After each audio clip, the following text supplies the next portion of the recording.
Valentina Carranza, Laura Pérez, and me. We talk about for pancreatitis aguda and crónica. Bueno, para entender un poco sobre lo que vamos a hablar, nos vamos a retroceder hacia qué es el páncreas. El páncreas... No, this is more for physiology.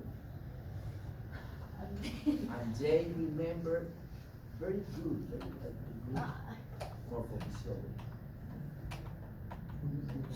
Bueno, entonces la pancreatitis la entendemos como el conjunto de patologías que generan una inflamación del páncreas.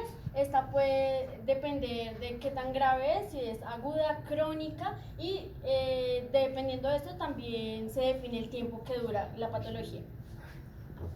Bueno, empezamos con la pancreatitis aguda, que es un síndrome clínico resultado de una inflamación aguda y una autodigestión destructora del páncreas y de los tejidos peripancreáticos. La intensidad de la inflamación puede variar y el pronóstico va desde un padecimiento leve y autolimitado que dura de 1 a 2 días hasta la defunción por necrosis. Con la repetición de los ataques, la glándula puede quedar en lesión permanente y presentar una pancreatitis crónica. De las formas clínicas leves existe la edema intersticial e inflamación del páncreas, que es la pancreatitis intersticial aguda, y en los casos más graves se produce la necrosis de los tejidos, que es la pancreatitis aguda necrosante, y en la forma más grave existe la hemorragia extensa del parenquima pancreático, que es la pancreatitis hemorrágica aguda. Bueno, en la pancreatitis aguda las alteraciones pancreáticas básicas son la extravasación vascular causante de edema, la necrosis de la grasa por enzimas lipolíticas, la inflamación aguda, la destrucción proteólica del parenquima pancreático y las lesiones vasculares posterior a la hemorragia intersticial. Bueno, en cuanto a la epidemiología, la incidencia es que de cada 100.000 personas asciende de 10 a 46 casos por año.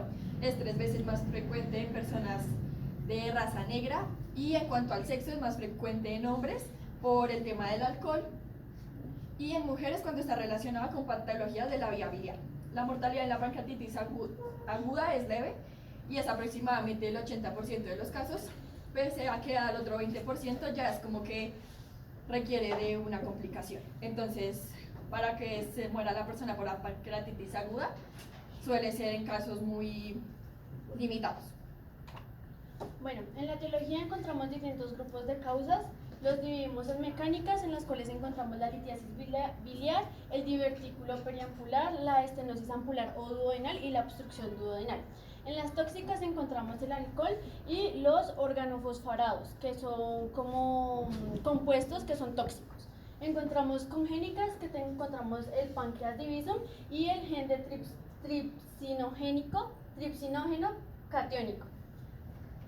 Por otro lado encontramos las infecciosas, que son causadas por microorganismos como la rubiola, el VIH, la varicela, el Coxsackie, la hepatitis B, legionela, microplasma, leptospira, entre otros. En etiologías vasculares encontramos la isquemia, el ateroembolismo y la vasculitis. Por metabólicas encontramos la hiperlipidemia, la hipercalemia, la preeclampsia durante el embarazo y la diabetes también se puede dar por cetoacidosis. Bueno, independientemente de la etiología, se produce una activación intracinar de la tripsina, que a su vez activa otras enzimas como la fosfolipasa 2 y la elastasa. En estas enzimas se destruyen las membranas celulares que causan un edema intrapancreático y en ocasiones la necrosis de las células acinares, necrosis de la grasa peripancreática e incluso hemorragia parenquimatosa. Bueno, en la patogenia también encontramos que es como una escalera, por así decirlo. Entonces, una cosa va derivando a las otras. Entonces, si encontramos factores de riesgo o causas, eso genera una lesión en la célula acinar que genera o activación de la lipsina o la lipasa. La lipasa genera necrosis de la grasa, en esa encontramos activación de la fosfolipasa A, la activación de las elastasas, activación de la quimiotripsina y activación de la calicreinica cinina.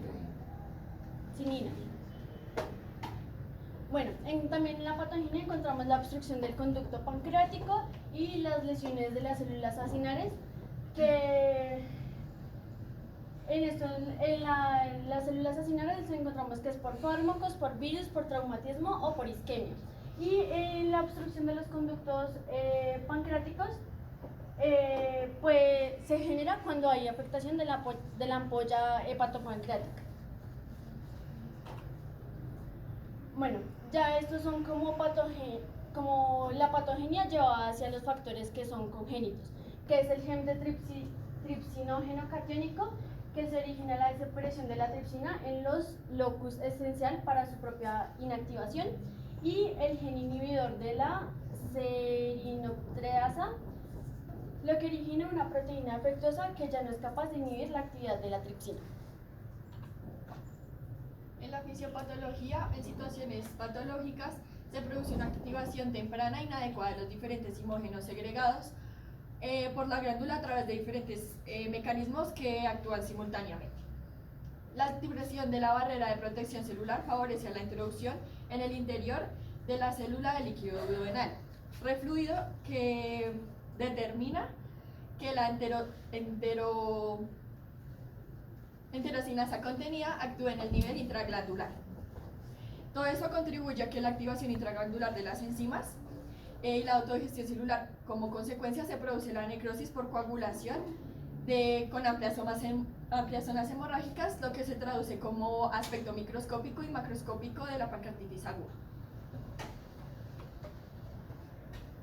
Bueno, en la clasificación utilizamos la clasificación de Atlanta de 1992, donde se desestima términos como flemón o pancreatitis hemorrágica, y se recomienda el uso de pancreatitis aguda leve, que se da en un 80%, con inflamación aguda en la cual se presenta el edema intersticial con mínima repercusión sistémica, y la pancreatitis aguda grave, que se da en el 20% de las personas y se asocia con ya la falla orgánica y sistémica o complicaciones locales. Está la necrosis en zonas localizadas o difusas de tejido pancreático no viable. El pseudoquiste, que es la formación de densidad líquida caracterizada por la existencia de la pared tejido fibroso o granulatorio. Y el absceso pancreático, que es la colección circunscrita de pus en el páncreas o a su alrededor, y aparece como consecuencia de una pancreatitis aguda que contiene escaso tejido necrótico en el interior. En el cuadro clínico está el dolor abdominal, que es como el dolor más repetitivo que se ve en esta patología, y puede ser percibido en el epigastrio y en el hipocondrio izquierdo o derecho, dependiendo de la porción del páncreas que se vea afectado. Irradia el dorso en la mitad de los casos y es agravado por la ingesta por la posición supina. Está acompañado de vómitos, anorexia y en la mayoría de los casos.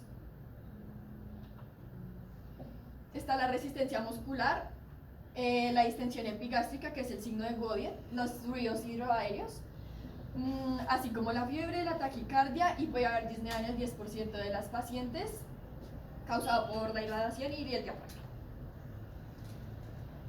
En los casos severos puede haber hematemesis y melena con una inestabilidad hemodinámica y los signos de extravasación en la sangre que se dan en la zona periumbilical, que es el signo de Cullen, o en los magnos, que es el signo de Grey-Turner.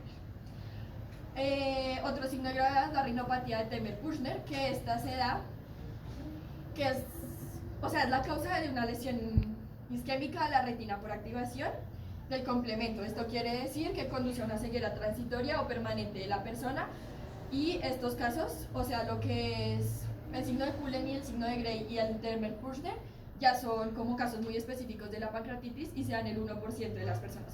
No es tan común, pero si se da, es pancreatitis aguda. Bueno, este es el signo de Grey-Turner que hablábamos, que era en el flanco, y el signo de Cullen en la zona periumbilical. La hipocalcemia, que es la concentración de calcio sérico, que disminuye de un momento a otro, básicamente. y eso lo que produce es la tetania franca, que consiste en un estado de irritabilidad neuromuscular que se manifiesta por el signo de Chvostek y Trousseau. Dime. Chvostek y Trousseau. El signo de Chvostek consiste en un espasmo facial unilateral desencadenado por un golpe en el nervio facial, y el signo de Trousseau consiste en espasmos unilaterales del carpo desencadenado por una compresión del brazo mediante un torniquete o manguillo. Perdón, ¿cómo son? El signo de Chvostek, uno le percute, le golpea suavecito la cara al paciente, le vaya pasando a la parte del nervio facial y el paciente empieza a tener como fasciculaciones, empieza a brincar la zona de esta. Y el de Trousseau, el paciente se le tuercen las manos así. El de Trousseau.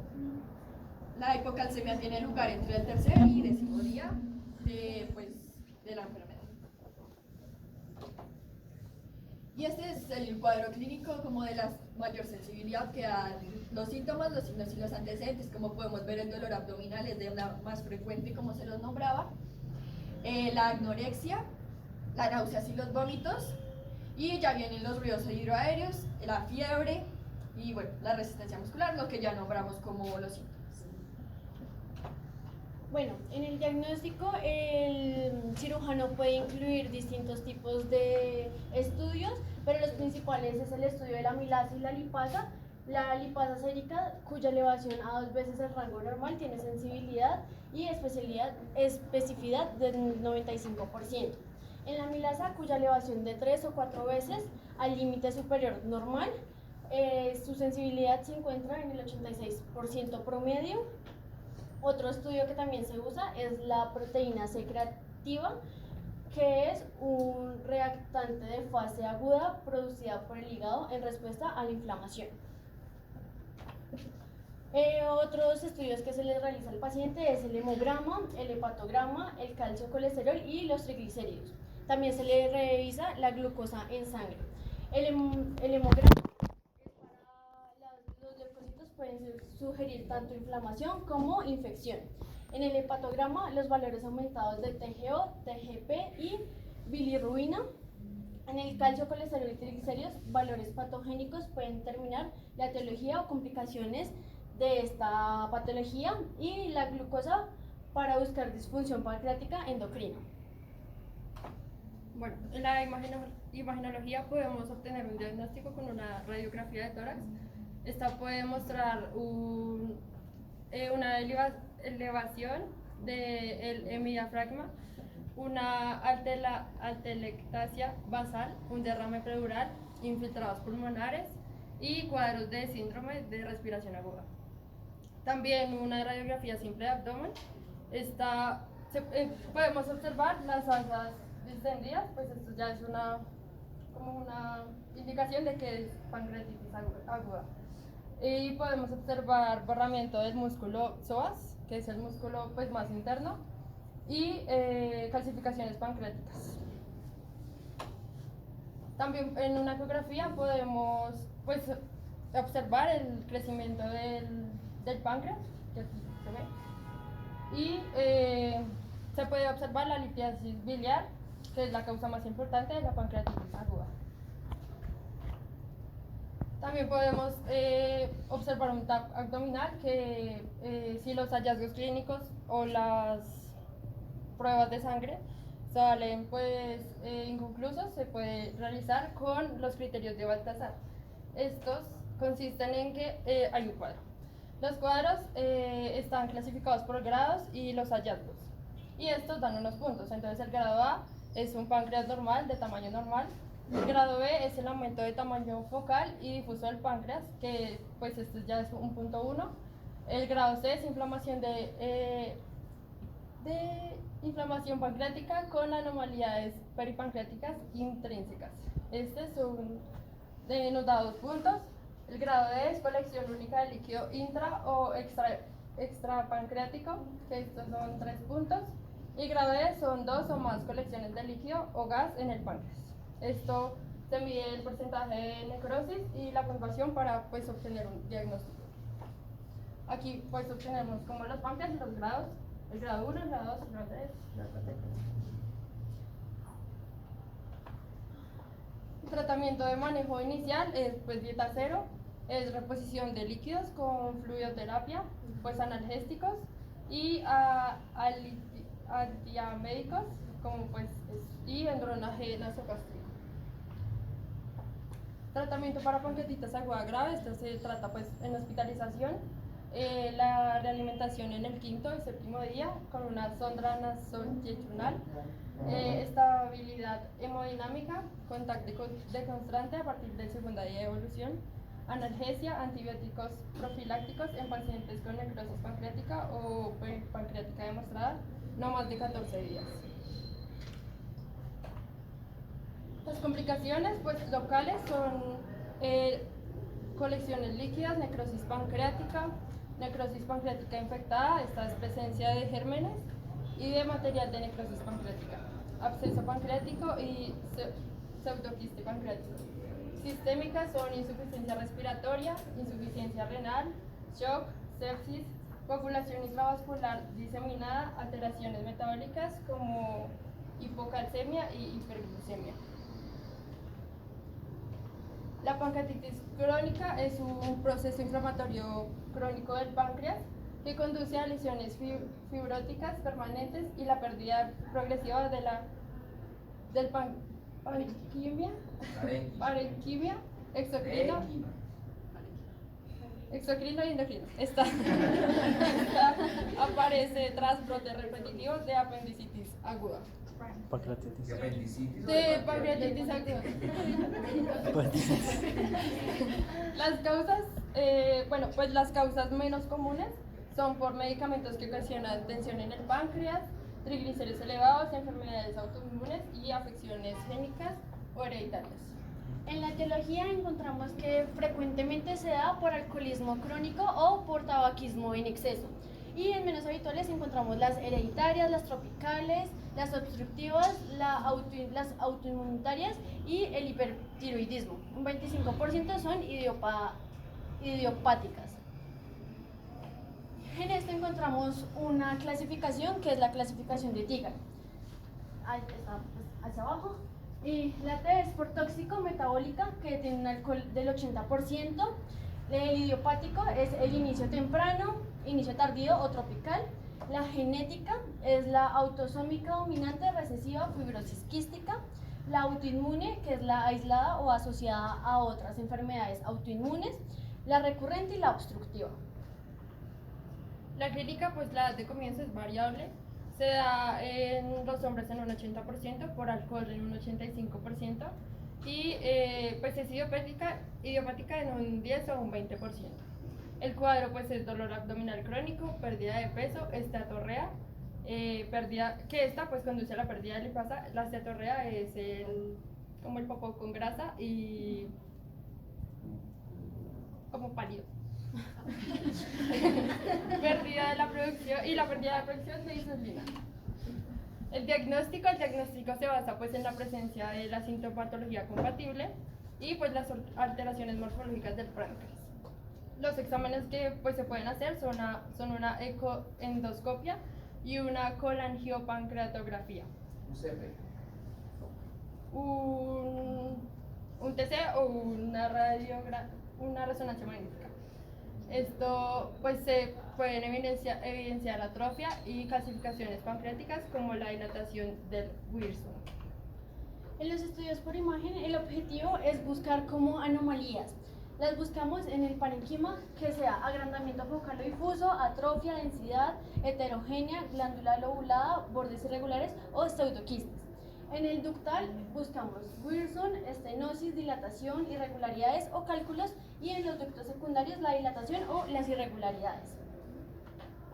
Okay, the complication is pleural effusions, pancreatitis pseudophil, diabetes, pain from perineal fibrosis, pancreatic calcification, acids, stones in pancreatic duct, and fat malabsorption. Y por último, pues el tratamiento. Esta es una enfermedad que no pues tiene cura, ya pues se trata y es dejando de consumir alcohol, dejando de fumar, evitando alimentos ricos en grasas, manejo del dolor, por ejemplo con terapia de reemplazo de enzimas pancreáticas, dieta saludable y vitaminas y minerales.